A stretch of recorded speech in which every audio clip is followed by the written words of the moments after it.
Nabi Sulaiman pernah diuji oleh Allah dan dia melakukan kesalahan ya. Kata Allah, "Wa laqad fatanna Sulaiman." Sungguh kami telah menguji Sulaiman. Adapun fitnah yang Allah berikan kepada Nabi Sulaiman, ujian ini tidak ada riwayat yang sahih yang menjelaskan tentang apa fitnah, apa ujian tersebut yang Allah ujikan kepada Nabi Sulaiman. Dalam buku-buku tafsir kalau kita buka, baik Ibnu Jarir At-Tabari, demikian juga Al-Baghawi ya, yang ada tafsir-tafsir dengan sanad ya. Semuanya riwayat Israiliyah, tidak ada riwayat yang sahih, tidak ada riwayat yang sahih. Wallahu alam apa ujian yang Allah ujikan kepada Nabi Sulaiman. Tapi kata Allah Subhanahu wa taala, "Wa alqaina ala kursiyyihi jasadan tsumma anaba."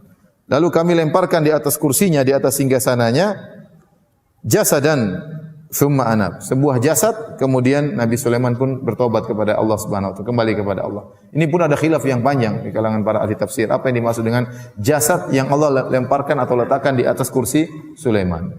Ada yang mengatakan Sulaiman sendiri dalam kondisi sakit. Ada yang mengatakan bahwasanya itu adalah anak yang tidak sempurna tatkala dilahirkan. Nabi Sulaiman dalam satu hadis riwayat Al-Imam Al-Bukhari ya. Nabi Sulaiman pernah berkata, kata Nabi sallallahu alaihi wasallam, qala Sulaiman bin Daud alaihi wassalam. Berkata Sulaiman bin Daud alaihi wassalam, la atufanna al-lailata ala mi'ati imra'atin. Malam ini aku akan menggauli 100 wanita.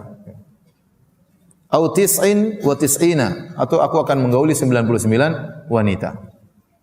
Ini Nabi Sulaiman istrinya banyak ya. Istrinya banyak. Kulluhunna ya'ti bi farisin yujahidu fi sabilillah.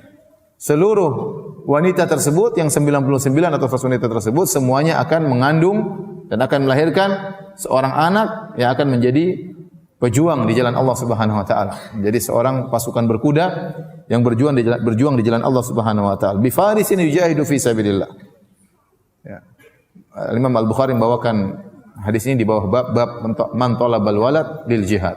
Bab tentang orang yang ingin punya anak supaya anaknya berjihad di jalan Allah Subhanahu wa taala.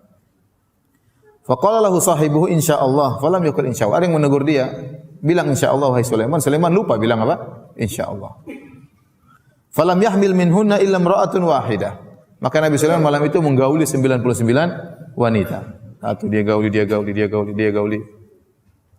Ini menakjubkan bagaimana kekuatan ya Nabi Sulaiman ya, dia menggauli 99 dan setiap kali dia menggauli terjadi ejakulasi ya, karena semuanya diharapkan untuk hamil ya. Ya berarti dalam semalam dia sampai ejakulasi 99 kali ya. Ini luar biasa ya, kuatnya luar biasa ya. Kemudian tapi Nabi Sulaiman lupa mengucapkan insyaallah. Maka tidak ada seorang wanita pun yang mengandung kecuali cuma satu. Dari 99 wanita tersebut semuanya tidak ada yang hamil kecuali seorang wanita. Ja'at bi syiqqi rajulin, hanya cacat, hanya setengah manusia, mungkin cacat ya. Walladzi nafsu Muhammadin biyadihi, kata Rasulullah SAW, demi zat yang jiwa Muhammad berada di tangannya. Lau qala insyaallah, seandainya Sulaiman mengucapkan insyaallah, saya akan tawaf, saya akan mengelilingi 99 wanita, saya akan gauli seluruhnya, ya, semua akan hamil, akan melahirkan anak yang berjihad di jalan Allah, insyaallah. Kalau seandainya Nabi Sulaiman mengucapkan insyaallah, akan semuanya melahirkan anak-anak yang berjihad. Kata Nabi, la jahadu fi sabilillah fursanan ajma'in. Seluruh wanita tersebut akan melahirkan anak-anak yang berjihad di jalan Allah di kemudian hari.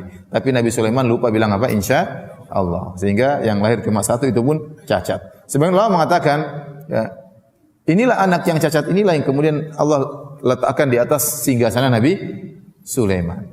Bahwasanya tidak ada yang lahir, cuma jasad yang tidak sempurna. Ini tafsiran. Tafsiran yang lain mengatakan, yang dipilih oleh Syekh Nasir Abdurrahman bin Nasir Sa'di, itu syaitan. Nabi Sulaiman waktu sedang diuji oleh Allah Subhanahu wa taala, dia tidak duduk di kursinya, dia sedang ada ujian dari Allah, entah ujian apa. Tiba-tiba syaitan datang menguasai singgasananya dalam waktu beberapa lama ya. Tatkala syaitan menguasai singgasana Nabi Sulaiman, maka mereka bikin macam-macam ya. Mereka bikin ilmu sihir, mereka letakkan di bawah singgasana Sulaiman, sehingga Sulaiman dituduh sebagai penyihir gara-gara ulah perbuatan setan-setan yang kurang ajar yang sempat menguasai kerajaan Sulaiman. Waktu itu setan-setan belum di bawah, belum tunduk kepada Nabi Sulaiman, belum waktu itu. Ya. Makanya Nabi Sulaiman dituduh sebagai penyihir oleh sebagian orang dan Allah membantah, kata Allah wattaba'u ma tatlu syayatinu ala mulki Sulaiman wa ma kafara Sulaiman walakinna syayatina kafaru yu'allimuna an-nasa as-sihra.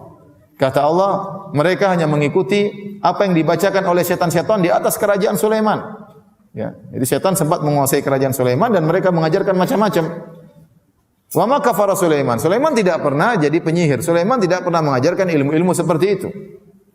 Ya, Sulaiman waktu menguasai alaihissalam menguasai jin, dia tidak pernah mengikuti langkah-langkah supaya menjadi sakti, enggak ada. Memang Allah kasih dia kelebihan seperti itu. Ya. Maka kata Allah, "Ma kafara Sulaiman." Dan Sulaiman tidak pernah kafir, walakinna syayatina kafaru, tapi setan-setanlah yang kafir. Yu'allimuna an-nasa as-sihra. Setan-setan tersebut mengajarkan kepada manusia tentang ilmu sihir. Intinya Allah alam bisawab, inilah beberapa tafsiran dari para ahli tafsir tentang perkataan Allah Subhanahu wa taala wal qaina ala kursiyihi jasadan. Kami lemparkan jasad atau kami letakkan jasad di atas kursinya. Ya, entah anak yang cacat, entah syaitan atau yang lainnya. Kata Allah, "Tsumma anab." Kemudian Nabi Sulaiman kembali kepada Allah. Mungkin waktu diuji oleh Allah dia melakukan suatu kesalahan, maka di antara sifat Nabi Sulaiman tadi, innahu awwab, senantiasa kembali kepada Allah kalau melakukan apa? Kesalahan. Maka beliau pun bertobat dan kembali kepada Allah Subhanahu wa taala.